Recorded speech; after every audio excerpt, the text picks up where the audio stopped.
Welcome to the Circuit of Success Podcast. The Circuit of Success Podcast. With your host, Brett Gilliland. Brett Gilliland, Visionary Wealth Advisory. The Circuit of Success Podcast. Let's start the show. Welcome to the Circuit of Success. I'm your host, Brett Gilliland, and today I've got Mark Sawyier with me. Mark, how you doing, my man? Good. It's good to be with you. Your wife was on the show on November 11th, my notes say here. So November 11th, 2024, Laura was here. We had a great conversation, and now here you are. You are the CEO and founder of Bonfyre. It's an award-winning employee engagement platform that helps customers like Medtronic, Duke Energy, MTM Health build high-performing cultures through its recognition and rewards and culture coach AI solutions for Microsoft Teams and Frontline. From New York originally. That's right. And then what happens, like all good guys, you come here, you meet a girl from St. Louis. Well, actually, I met Laura in New York. So. Oh, that's right. That's right. She was from New York. Usually what happens, I brought her here. Yeah. We'll blame that on you then. That's right. Well, man, like every show, I always start with, what's helped make you the man that you are today?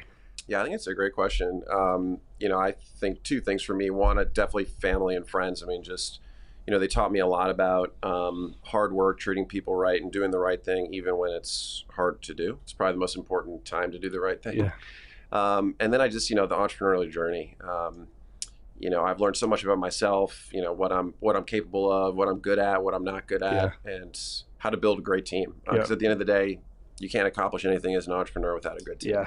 Were your parents entrepreneurs when you were growing up? No. My mom. My mom was a professor of art history. Okay. My dad was an attorney. So, but we've had entrepreneurs in the family here and there. So a couple generations back. So walk us through the journey. I know you had some companies before Bonfyre. So walk us through that and kind of what that journey was like, and how did that prepare you for what you're doing today? Yeah.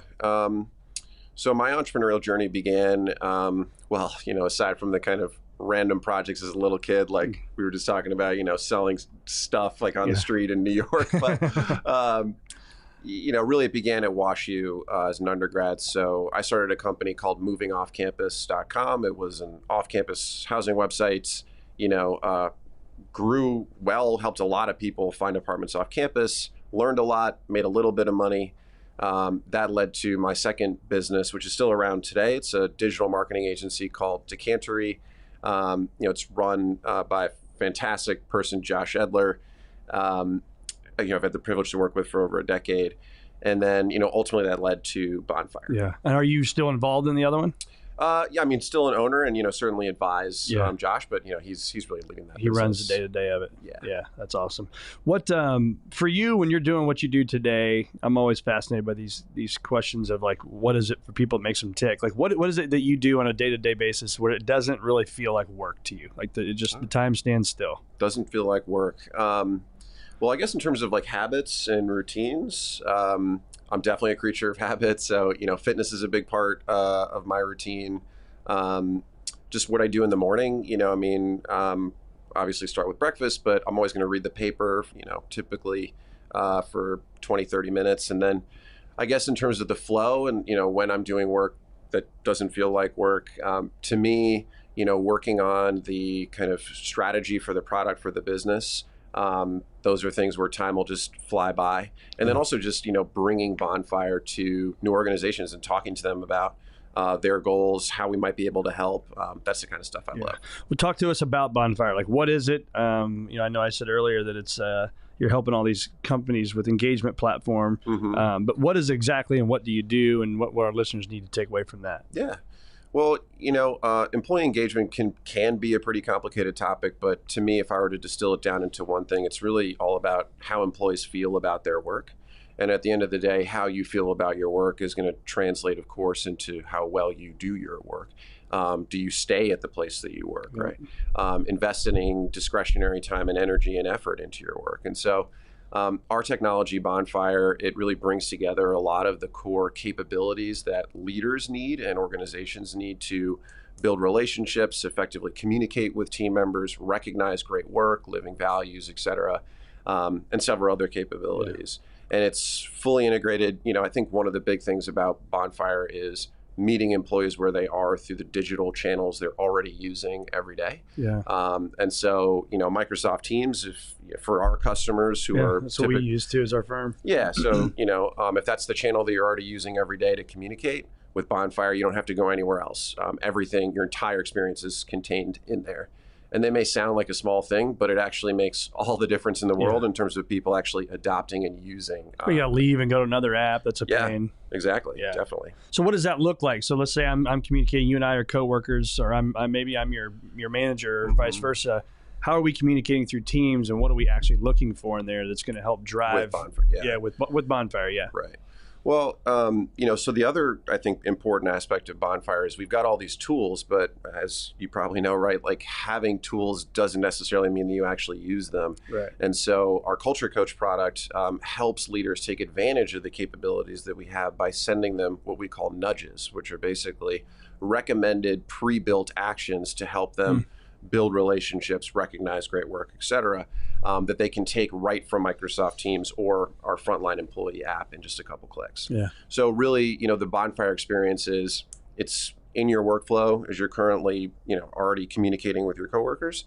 And our Culture Coach product is going to suggest actions at the right time that you can take right from there. Yeah. May need to call that client another time, or may need to do something like that for accountability. Yeah, it could be that. I mean, I would say, the recommended actions, and this is something that, to our knowledge, is completely unique to Bonfyre, because we're actually providing the tools to take the actions that we're suggesting. We can also measure whether or not they happen and how successful they are. So, you don't have, a manager doesn't have to go like check a box and say that they did something, or, et cetera. We're going to serve up those actions for them to take. Yeah. Okay, cool. Talk about, the business plan, whether it's for this company or the other two companies, how much effort and energy you put into the actual business plan versus just the freaking will to get it done and never stop until it's successful? That's a great question. I would say one of the biggest lessons I've had from being an entrepreneur is the only thing you know about your business plan for sure is that it's wrong. Yeah. At least in the very beginning stages, right? So, I would say so much of what I've learned in the Bonfyre story too, a lot of it has been about grit and just kind of pushing through it. Our original business is not, or how Bonfyre started is not what it is today.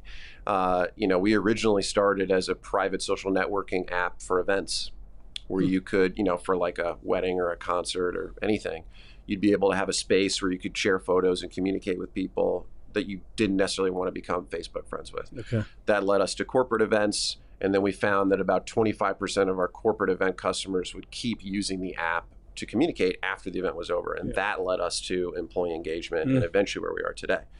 But as you may, be thinking, right, like with the pandemic, events went away.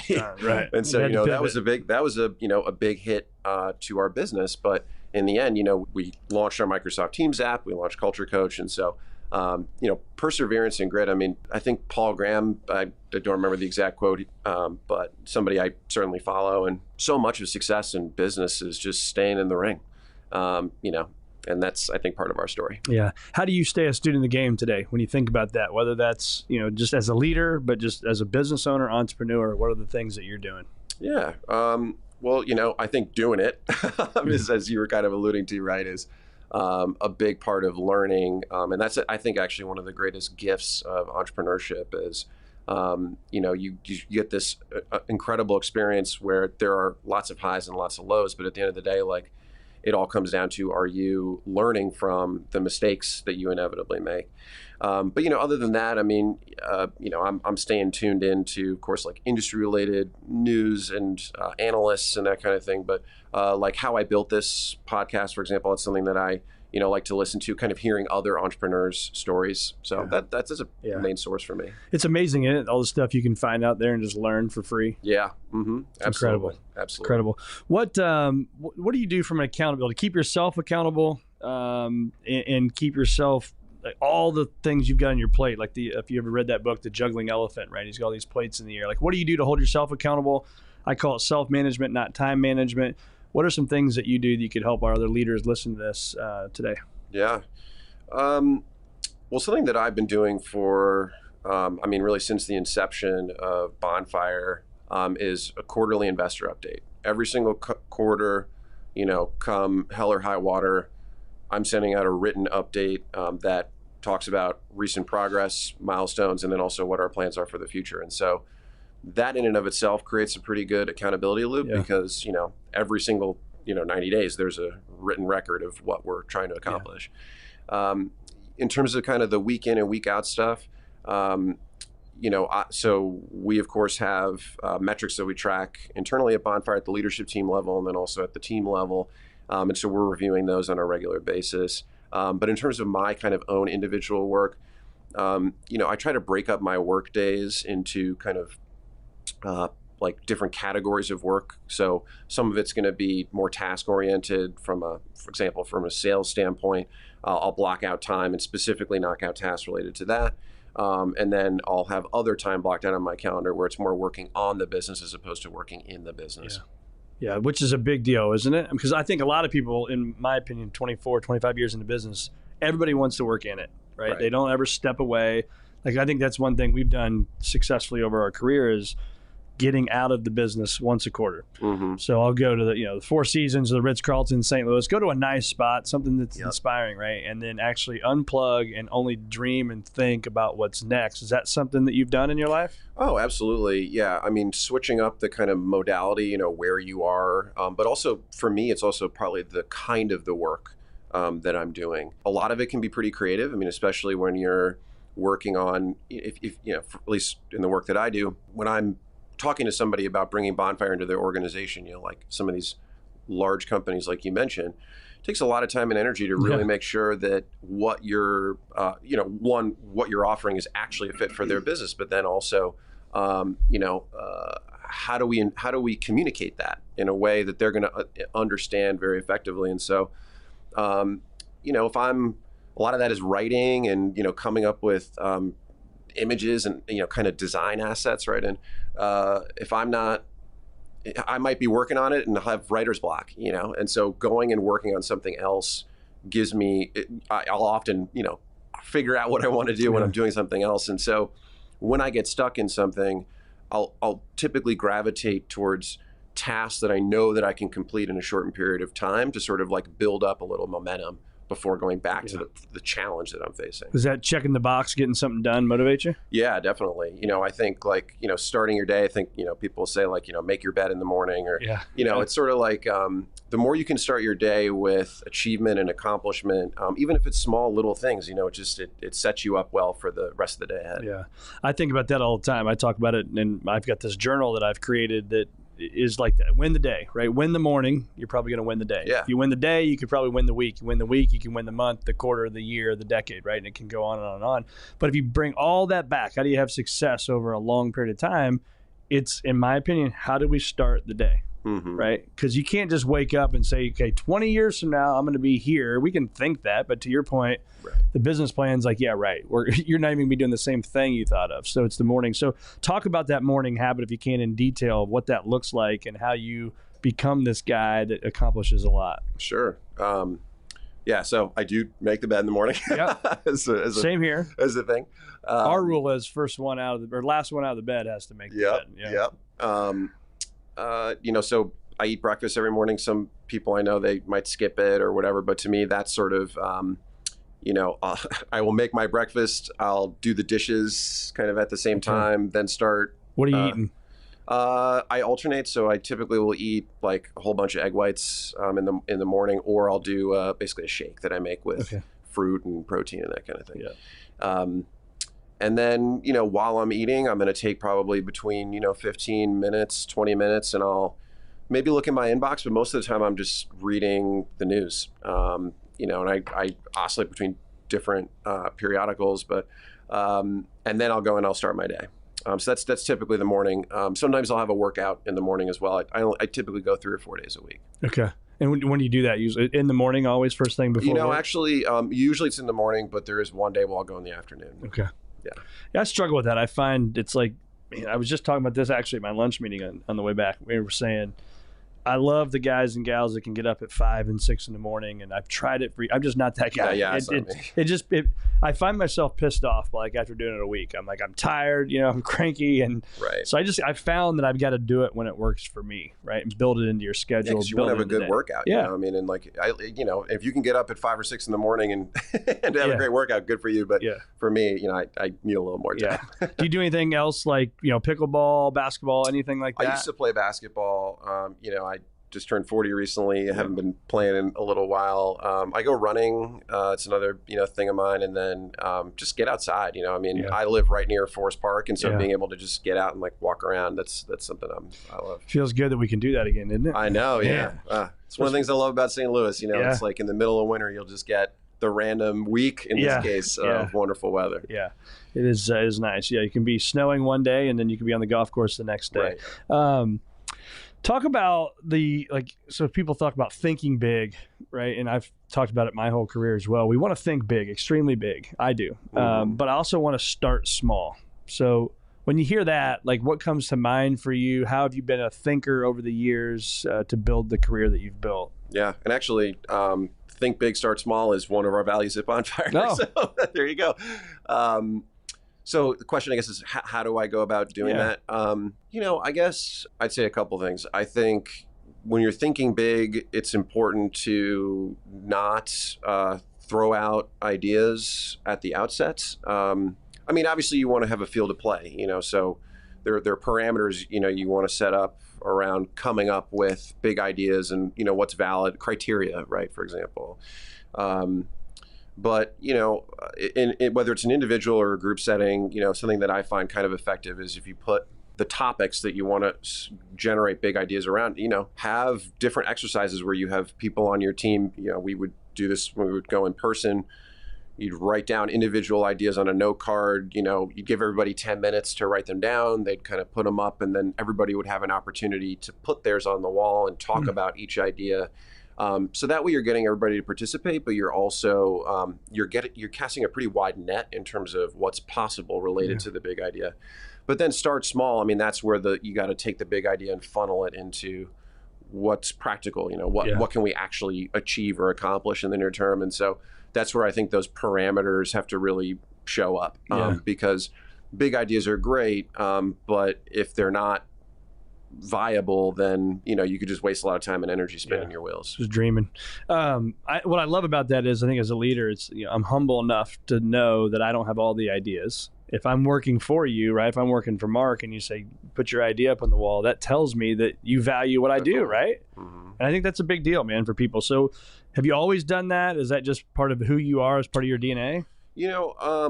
For me, I think it comes from, I put a lot of trust in my team. And actually, if I were to say, speaking, of employee engagement in Bonfyre's business, at the end of the day, all the things that we do, if you were to boil it down into one thing, I think it comes down to building workplace relationships and trust. And so, whether you're having people, whatever your work setup is, people are in the office, especially if they're remote or hybrid, right? Trust is the currency of how everything gets done. Right. So, I think that's where it really comes from. Like at Bonfyre, our policy, we have something called 10% time. So basically we give every employee in the organization Friday afternoons. They can spend that time how they see fit.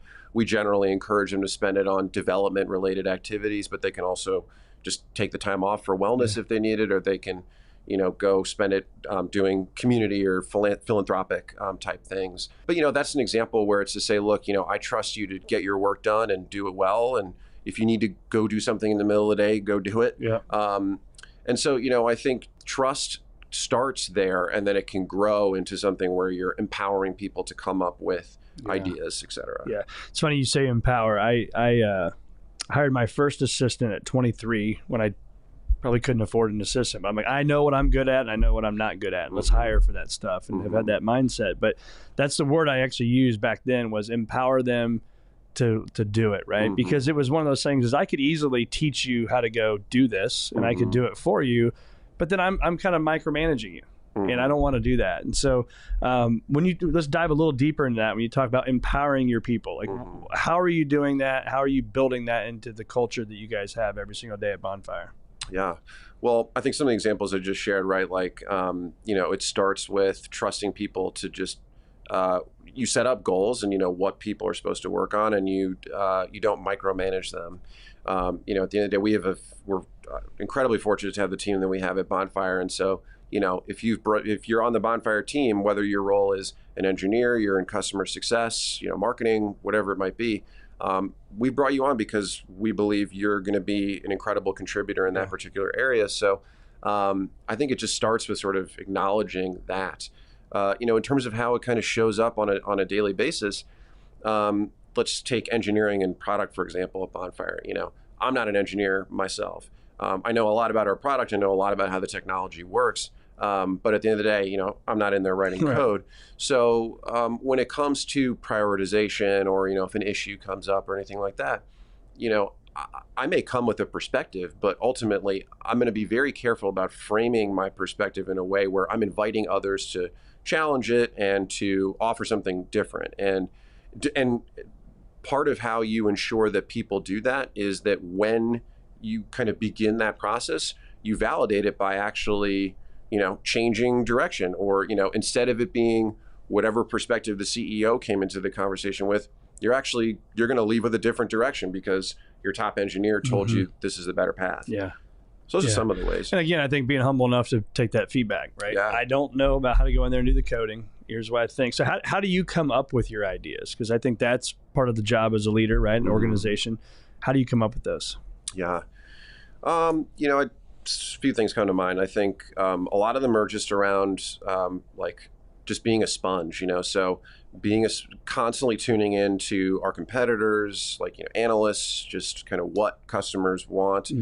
And related to that is being very close to customers and prospects. So, that's part of why I still do sales for Bonfires, because it's important to me to be on the front line engaging with prospects, because that's ultimately where that's the bleeding edge of the product, and whether or not, you have product market fit and people are going to purchase. Well, you have the best engineers in the world. If you don't have any sales, it doesn't matter. It doesn't matter. Exactly. So I think it's just staying really tuned into that, and then also going to your team, and whether it's exercises like I described of, here's what we're after, let's go, everybody brainstorm ideas, et cetera. We can vote and, select things. But I think a lot of it is just being really tuned information, and having data to make decisions. Yeah. It's kind of where I want to go now is I always say the most dangerous place on earth, right? And people start thinking about, you fall into a volcano or, all these crazy things you could think of. But I think the most dangerous place on earth is right here, right? The spot right between our ears is our own minds, right? Because that's where we're there all the time, every single day, going to bed at night, getting up in the morning. How is your game on self-talk and believing in yourself, trusting yourself, taking the action to go do the things that you can do? How is that self-talk for you? I guess what's coming to mind for me is sort of when the real tough challenges come up. And, I think, I think everybody has moments where they question, are we going to make it through X, Y, Z? And are we going to be able to solve this problem? And, you go through stages of how you react and respond to the problem. At the end of the day, I guess my approach, right or wrong, is I just wrestle the thing to the ground. I play out scenarios, I guess is what I do in my head when it's tackling a particular challenge. In terms of, maybe zooming out a little bit further, around self-defeating thinking and what do you do about that? That will encroach in my mind every now and then, but there's a couple things that I think you can do to overcome that. One, I think, is going back to something we talked about earlier, which is get some wins, get some, if you're grappling with something really complicated and you're not seeing a solution, you think, oh, I don't know if I'm going to be able to solve this. Go work on something that you can solve, because one, your brain actually will keep working in the background on the problem, and two, you'll build up a little more optimism and motivation. Secondly, related to that, I think, is looking for opportunities to source optimism and, what are good things? Because the good things, the momentum, the positive things going on in your business and your life, translate that into fuel to go, battle against the big problems. Yeah. So do you have a process like that? For me, I'll share mine. So if I have this fear, and I always talk about the fears, obviously your false evidence is appearing real. And so when you think about those, I don't spend much time in pity party land, right? So bad news happens, man, that sucks, but we're going to move on, right? And then I go straight to these journals, and then I just start writing down, okay, here was the issue, here's how the hell we're going to fix it, right? So is there anything like that in your world that you're doing to get past those little pity parties? Yeah, I don't journal quite as much, but it is, I guess in terms of things I will write down, one of the things I'll start to do, like if I don't have tasks that are immediately teed up for me to go work on to sort of complete, I'll then go, okay, what's the rest of my to-do list for, the rest of the day or the rest of the week? And that'll be a good opportunity to like get back into that. And then, for me, whiteboarding, I have at my home office and then also at our office in St. Louis, I've got whiteboards, of course, and I'm definitely a bit of a visual person. So being able to draw and sort of sketch things out helps me work through problems. So I think it's funny you say that. So I'm a big believer in that too. Whether it's your journal or your dry erase board thing, whiteboard thing, isn't it? You're in the world of building apps, right? But still, at the end of the day, what do we do? Old school. You go back. I think there's power in writing down stuff. Agree? Oh yeah, absolutely agree. And even though I'm in the digital space, power of in-person human connection is extraordinarily important. Yeah. So talk to us about AI. Obviously it's getting bigger, and the novice folks like ourselves, we're aware of the Chat GPTs of the world and things like that. Where do you see that, maybe 1 year from now, not just Chat GPT, just AI in general, 1 year, 5 year, maybe 10 year from now? What role is that playing in our everyday lives? Oh, man, it's a big question. It's a $1 million, $1 billion, $1 trillion question, right? Many people smarter than me have, been asked and answered. I guess, my perspective on it is I think it is going to be, it's going to be enormously disruptive. I think that in the next, 1 to 2 years, 3 years, I think that a lot of, it's going to increase productivity for workers, but I think a lot of jobs, a lot of roles are going to be eliminated. And, yes, I think that other roles will emerge as a result, but, and again, I'm not, an economist. Sure. I don't have the sort of macro, all the details, but my instincts tell me that unlike when past technological revolutions have come and it's really created new roles, I'm not sure it's going to be the same this time. There will be new roles that are created, but I'm not sure that they're going to be equal to the roles that are being displaced. And people are saying it's going to be bigger than the internet. Obviously, the internet is unbelievably successful long term, right? Yeah, and at the end of the day, tools I'm just going to speak about one particular part of it, which is how does it do the magic that comes up with words on a page? And at the end of the day, it's predicting the next word in a sequence until it completes whatever the task is. And the prediction is going to get increasingly accurate as, you pump more data into it and, as other people use it more, so on and so forth. When that starts getting integrated into, other real life things like voice and, video and sort of other mediums, I guess, I think, it's just going to keep exponentially getting more powerful, more important. Yeah. You already see the memes out there, the press conference of people, they'll change the words. It looks like it's real, man. That's what scares me about it in the future. Totally agree. Back in the early days of Bonfyre, like I mentioned, we created it as a private social networking app for events, the very beginning. Part of the motivation was to create a better private social networking application, period, because looking at where we are now, our ability to discern what is real, what is truth and what is actual real information, I just don't know if that we're biologically equipped to deal with AI videos that look like they're extremely real. Everything, all five senses, or not all five, I guess, but several of our senses are all telling us wow, okay, the video looks real, the audio sounds like the real person, their lips are moving in a real way. I can't visually see anything that looks off about this video. The content seems a little strange. Yeah. But everything else looks real. I'm deeply concerned about that. Yeah. Yeah, it's scary. Absolutely. It's also, I don't know if this is true or not, but I think I read somewhere that was the Golden State Warriors, even the AI or the virtual reality world that's out there. They're going to start selling tickets. If I'm wrong on this, maybe it's some other team, but this is what I think it was.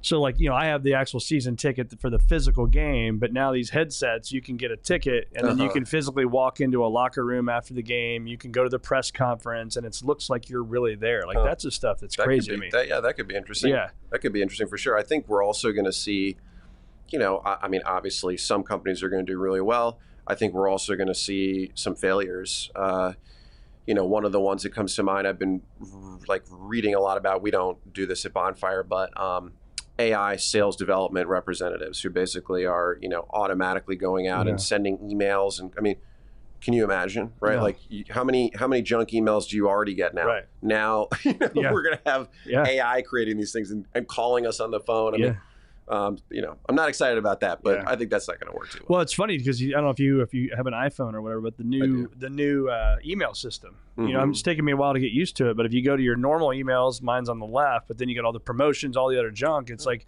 it's amazing how much simpler my email has got on the personal side. So I'm anxious to see all that stuff as well. So talk to us about, I see here you're you're an avid traveler, you're a space and sci-fi fan. Talk to us about the importance of traveling, even from a leadership standpoint. What I mean by that is, yes, we want to go spend time with your wife, right? I want to go with my wife and kids and create experiences and all that stuff as well. But the power of traveling to get out and kind of re-engage, replug in, recharge yourself, how important is that to you? Yeah. I certainly, at least my work style, I'm not going to say always on, but, it's one of the gifts of being an entrepreneur, I guess, is when you're doing something that you love. I mean, it doesn't matter if you're working on Saturday or Sunday or whatever. So traveling really does create more time and space to really unplug and get away. And especially when we go international, I just turn my phone is off, airplane mode, for the day because the time zone difference. And so, I mean, that's a really important thing, just unplugging and recharging. I think also, kind of like we were talking about before, new settings, new environments. Again, I'm not a neuroscientist, but I'm pretty sure, there's, it's been shown that those like stimuli will help you stimulate new thinking, new thoughts, right? And so similar to how going and working in a coffee shop randomly in a day can help you, going and traveling somewhere new can help you as well.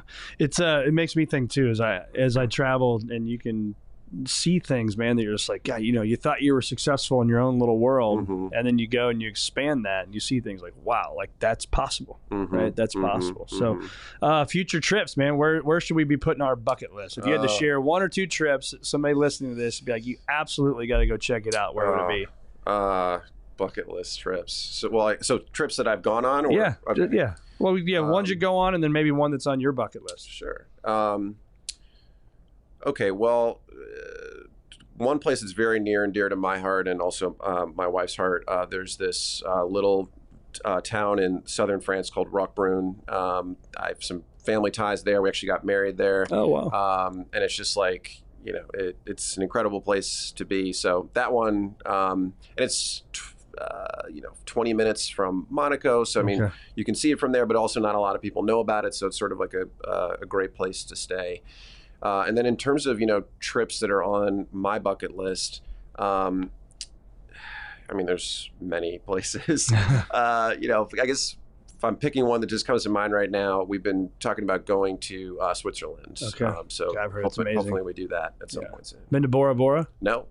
Should I add that to the list? Well, I don't know. Those little, I don't even know what they call them. Those little pod things. Oh, yeah. They do look cool. Yeah, they look cool. So I don't know. It's just a long time to get there for me. I think, I totally agree. I mean, for me, I mentioned my mom was a professor. She's an art historian. So I love going to places where there's a lot of history, even if it's not art history, but just history of the place that you can engage with. So you're probably the guy that can go and take your time and read all the signs and read all the history. Is that true? I don't always read all the signs, but I definitely will read them when I can. And, having somebody if you can, and, we of course don't do this all the time, but, if we're going somewhere really special, investing the money to have someone who is from there, who really knows the history and the stuff, like, it's nice to walk around a museum and look at beautiful art and go, oh, wow, that's really nice. It's a whole other thing if somebody who actually knows a lot about it tells you about it. Right. And you just sit right there as investing the money. Where have you invested money in yourself that you think has really paid off, 10x? Oh yeah. Well, certainly my health and fitness. I invest a lot of time and money in that. So that's been a huge thing for me. Can you paint a picture for that? Like, what is that? Like, what do you say? I've invested a lot of time and money. Obviously, there's equipment and stuff you can buy, but what else? So I do personal training. A couple days a week. I'm going, I go running. I mean, I guess you could say, there's a money component, but a lot of it is just the time. Yeah. And then also the diet and, making sure that those things are aligned. Certainly my education. I was very fortunate to go to an incredible school, WashU, which, obviously my parents helped make happen. But that was a huge, investment that paid off big for me as well. Yeah. Were you, I haven't asked this question in a while, but I've thought about it the other day, and this is a question where I'm asking the question, so you would not be arrogant enough to say it this way, but are you surprised by your success, or is this kind of what you thought? So if I went back and talked to the 17, 18-year-old Mark, would he have said, man, I'm going to be that successful? Or what would you say? Man, 17 or 18-year-old Mark. I guess... Because 17, 18-year-old Brett would be shocked. Yeah. Right? Yeah, I think part of me would have been shocked, but I guess, my approach to starting my first business, moving off campus.com, was just, here's an opportunity and I'm going to go do it. And, one foot in front of the other. So, I guess I had always envisioned that I would have some modicum of success, but, it was, I guess, it's interesting to think about. It was more about just, can I achieve the thing that can I bring the thing that I'm envisioning into the world, I think is really what I'm trying to say. And, financial success is the result of having success with that, is sort of the way I look at things. Yeah. I don't wake up in the morning every morning and think I want to make a lot of money. I wake up in the morning and I think, how do I make Bonfyre a great company and a great product, and money, comes from that. Yeah. I love that. That's a great answer. So, how often do you think about failure is going to be the question. But the reason I ask that is, I spend a lot of time in my days talking to advisors that are at other firms, and they're going to come over. The number one thing is always they think about failure, right? Oh what if my clients don't come with me, blah, blah, blah, blah. I don't spend a lot of time thinking about failure. It's there, but I guess I just trust myself, I know the grit, you used that word earlier, the grit I'm going to have to get there.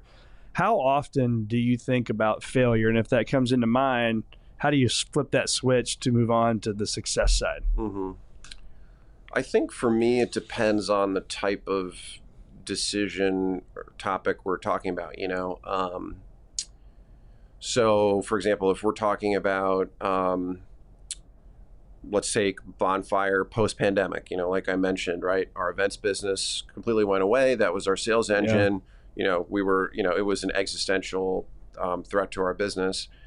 And so at that point, it was a lot of big idea thinking and, how do we navigate this moment successfully?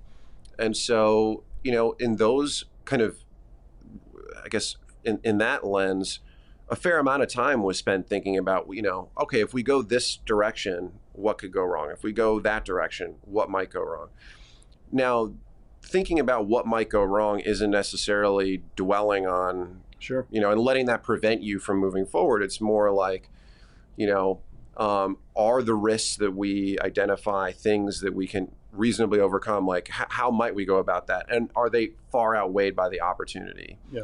So that's, I think that's one way to look at it. But when it comes to things that are more like a couple layers lower than that, where it's not quite a reactive decision, but there's things that are coming up in your business.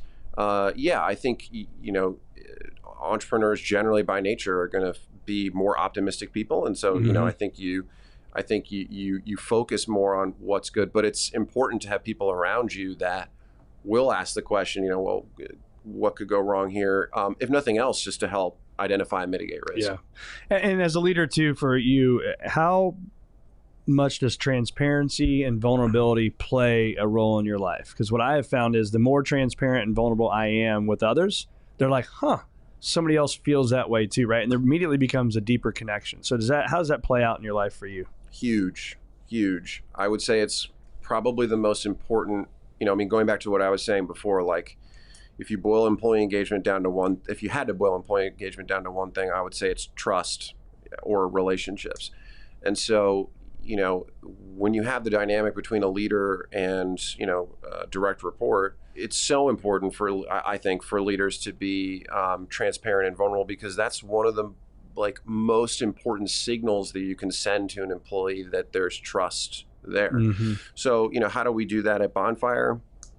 I talked about things like 10% time, like total flexibility with PTO, or you got to go do something, go do it. I trust you to get the work done. And then also, the same quarterly updates we send to our investors, we share with our employees. Mm-hmm. I mean, everybody knows how we're doing. When there's bad news to deliver, we share it. If there is bad news, and we make sure that people understand it and have the opportunity to ask questions. And that's just kind of that's just how I'm wired. Yeah. Is there anything that comes to mind for you that you said, man, I'm hell bent on this. Like, I know this is going to be successful and it just didn't quite work out the way you thought. Anything there that you can share? If not, that's okay. No, I'm just thinking. It was helping.